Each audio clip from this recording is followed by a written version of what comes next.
Hello. Welcome to a dual review.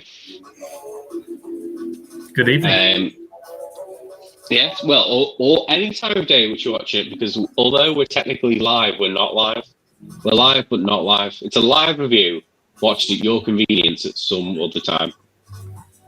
It's live, but it's not live. Yeah. Because it's not live.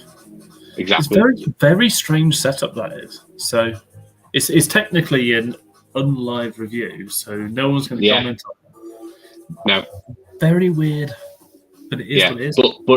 But it will be. I think it can be premiered at a later date. I'm not sure. Well, what an interesting premiere this would be. Premiere, yeah, exactly. It's a YouTube premiere. I honestly, it could be a world premiere of this beer, because I've actually not seen anyone. No, I'm not joking. I've not seen anyone review this beer. Yeah, there's no one's done this one, and it's crazy because everyone clamoured over the steady rolling Strata and the steady rolling, was it Amarillo? Yeah, I think so. Yeah, or Motueka, maybe it was Motueka.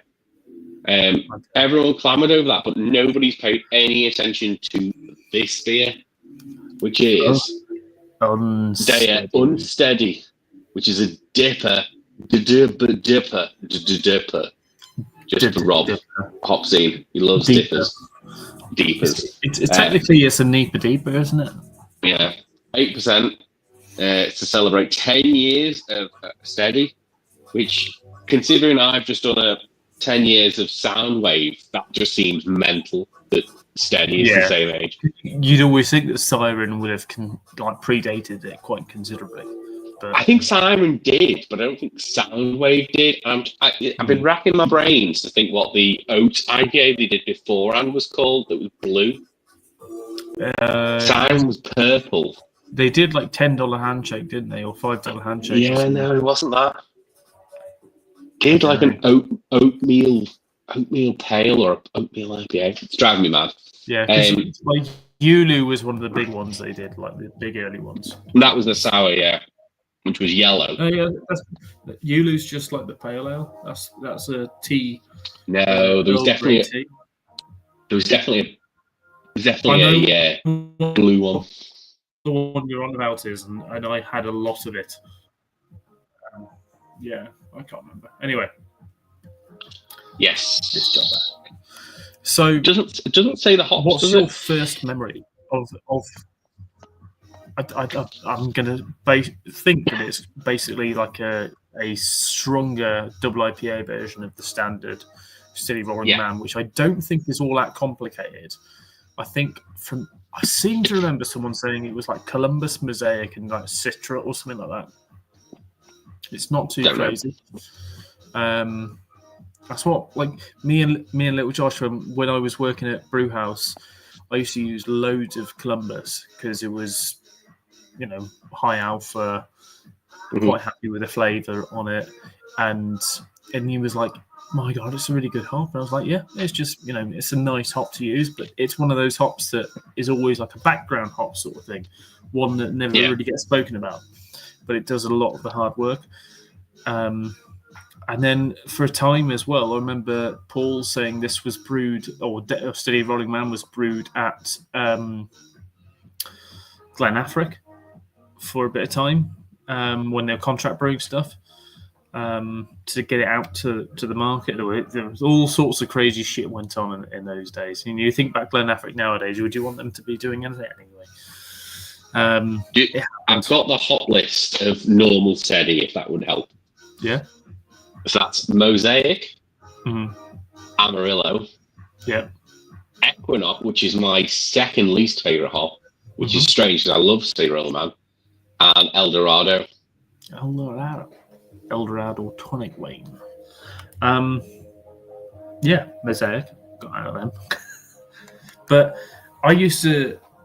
So when I was working at Brewhouse, I used to go down to Deya, buy a fucking slab of this, or multiple slabs because of Steady Rolling Man. Steady Rolling Man back then used to cost about £3.50 a can, and I used to trace Was this lockdown? No, before that. Well, So before. I never got it. It never came up north prior to lockdown. They didn't have any distribution at all. That's why me and there was a chap called Canic Dave as well. Canic Dave. This is how beers used to be distributed from Deya before they distributed at all. That you'd see their kegs every now and again, but very, very rarely. But Canic Dave used to go down there. I won't say who he actually is, other than Canic Dave. And enough people in Birmingham know who Canic Dave is. We used to go down to Deya separately and pick up slabs and slabs and slabs of their different cans that they had. We would then sell it to different shops and bars around Birmingham. And then I made a bit of business out of this, and as did he. Some of ours legitimately, but some of us had AWRS licenses, others didn't, and then basically distributed it off to all the different shops and bars, and that's how we kind of got Deya into Birmingham. And those were the good old days.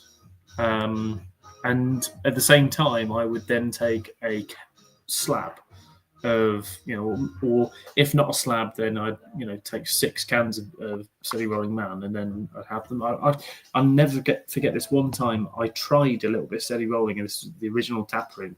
Tried a little bit on site, and I was like, right, I'm going to pick up, I'm going to have six cans of that.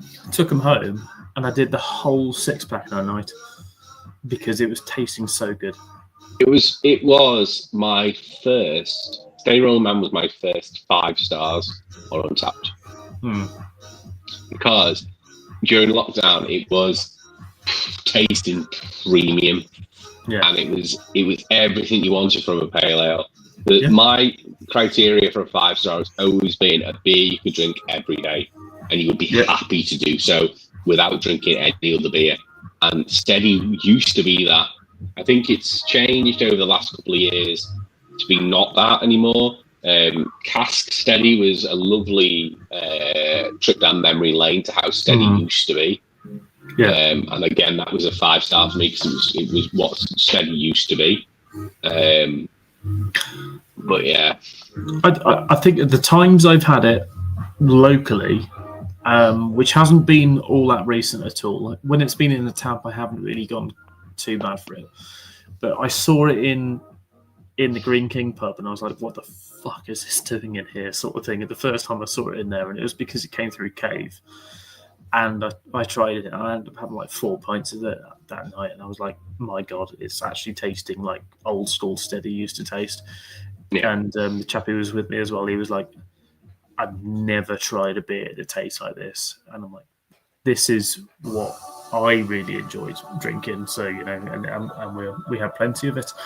I don't think the recipe's changed. I just think the standards and the production quality may have changed as they've grown larger. I think what I know, producing that beer from a smaller kit to a larger kit is going to change things. It's going to be a bit harder. So yeah, we'll see. We'll see how this one is as a dippy version of. It reminds me of the Divine Faith, and I think they rebranded it again to something different. That was like a Faith, which is a pale ale, and then it went straight up to a dipper. There was no IPA involved at any point. But I remember Divine Faith being all right, and then it went a bit crap. So I'm hoping that this is going to be all right. Yeah. But let's get it out into a can. Well, out into a can. Out of a can into another can. That's what we're going to do. No, into a glass. Out of the can into the can. Back into the can. Oh, a bit of DGM here. Oh, look at that. Oh, nice. DGM. Oh, no. I'm using the Polly's glass. I've got the poly glass that somehow made it camping. I don't know how. It's because the glass is the thickest glass. That's why I so liked it. thick. Yeah, you could launch it. I remember the old Carlsberg export glasses that came out, and they were so solid. They were designed to be so solid that if you launch them across a pub, then you'll do some serious damage. Yeah, and then it'll bounce off them.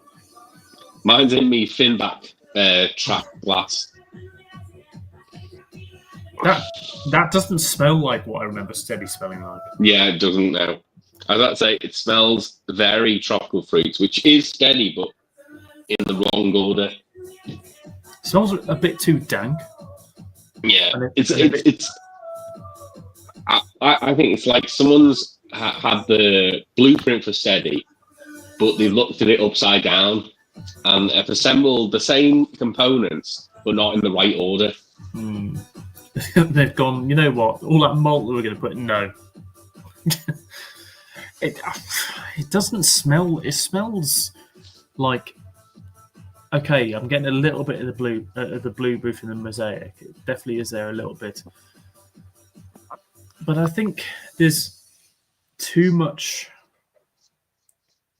earthiness to it. There's a lot of earthy sort of bittery sort of notes. I'm getting a lot of stone fruit.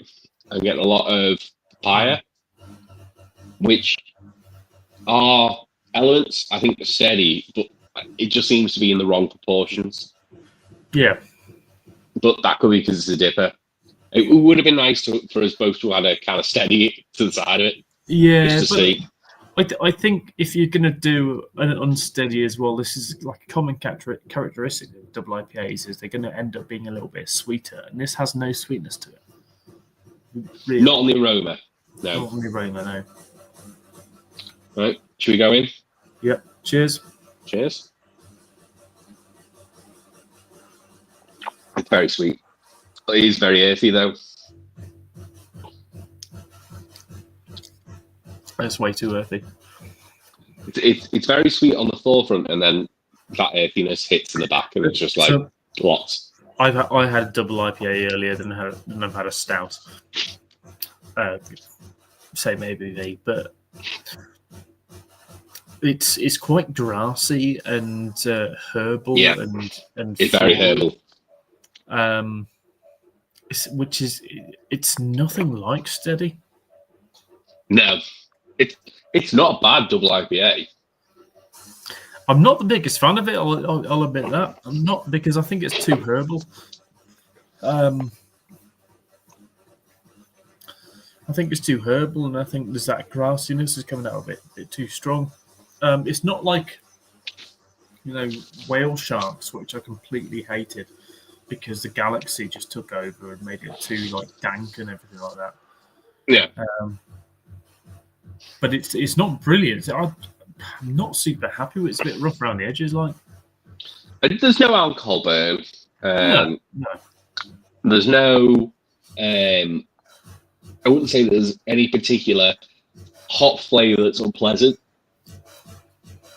No, there isn't. There is. No, I wouldn't say there is. Sorry, I said there isn't. I just think it's a bit like herbal. Yeah.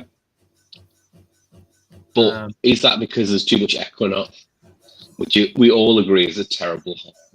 No, I like Equinox when used in small doses. I think it can be quite nice, and it depends on when the Equinox is picked as well.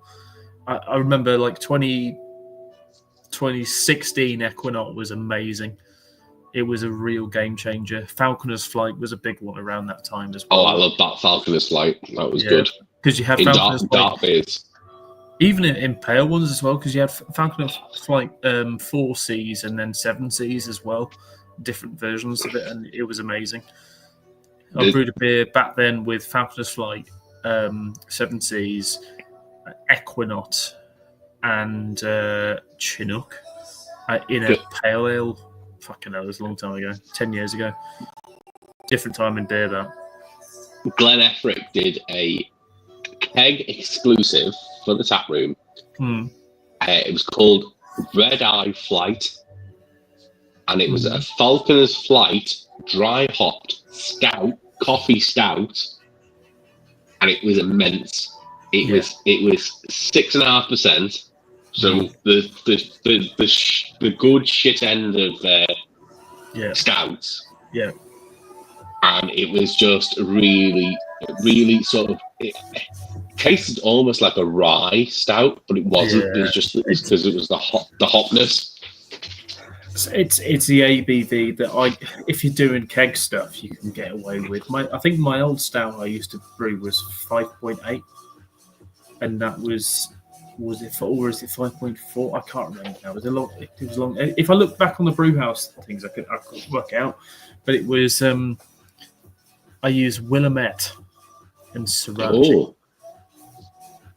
Yeah, I've always loved Willamette and Bramley Cross in dark beers, but nobody's ever combined them together in a dark beer. I used Bramley Cross in an amber ale before. I've got Bramley Cross to use. Not with Willamette. No, not with Willamette. I've got Bramley Cross to use probably next year.